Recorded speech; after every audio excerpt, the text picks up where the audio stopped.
Welcome to mega 9 box office. నేను Kavya.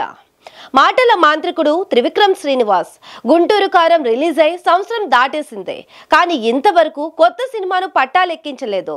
Icon star Allu Arjun తో సినిమాని ఎప్పుడో అనౌన్స్ చేశారు, కానీ ఇంతవరకు క్లారిటీ లేదు. ఈ మధ్య బన్నీ కాలీవుడ్ స్టార్ డైరెక్టర్ అట్లీతో సినిమాను అనౌన్స్ చేయడంతో త్రివిక్రమ్ సినిమా ఎవరితో అనేది ఆసక్తిగా మారింది. రీసెంట్ గా త్రివిక్రమ్ సినిమా బన్నీతో కాకుండా వేరే హీరోతో అంటూ ప్రచారం జరిగింది. ఇప్పుడు త్రివిక్రమ్ టెన్షన్ పడుతున్నాడని, దీనికి కారణం బన్నీ అని టాక్ వినిపిస్తుంది. ఇంతకీ ఏమైంది?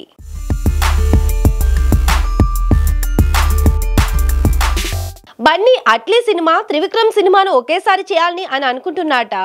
అట్లీతో సినిమాతో పాటే మీ సినిమా కూడా చేస్తానని బన్నీ మాట ఇచ్చాట త్రివిక్రమ్ కి.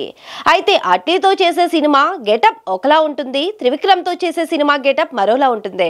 అందుచేత అట్లీతో సినిమా చేస్తూ తన సినిమా చేయడం సాధ్యమేనా అని త్రివిక్రమ్ ఆలోచనలో పడ్డాట. ఒకవేళ అట్లీతో సినిమా కంప్లీట్ అయిన తర్వాతే సినిమా చేస్తానంటే ఈలోపు ఒక సినిమా చేసేయొచ్చు కదా అని త్రివిక్రమ్ ఆలోచిస్తున్నట.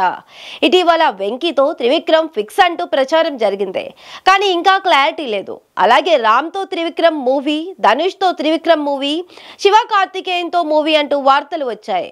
శివ కార్తికేయన్ త్రివిక్రమ్ సినిమా దాదాపు ఫిక్స్ అయిందని టాక్ వినిపిస్తుంది.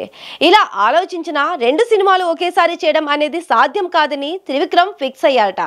అందుకనే బన్నీకి చెప్పి వేరే సినిమా చేయడం కరెక్ట్ అని త్రివిక్రమ్ ఫిక్స్ అయ్యాన్ని ఇండస్ట్రీలో ప్రచారం జరుగుతుంది. బన్నీతో త్వరలోనే త్రివిక్రమ్ మీటింగ్ ఉంటుంది.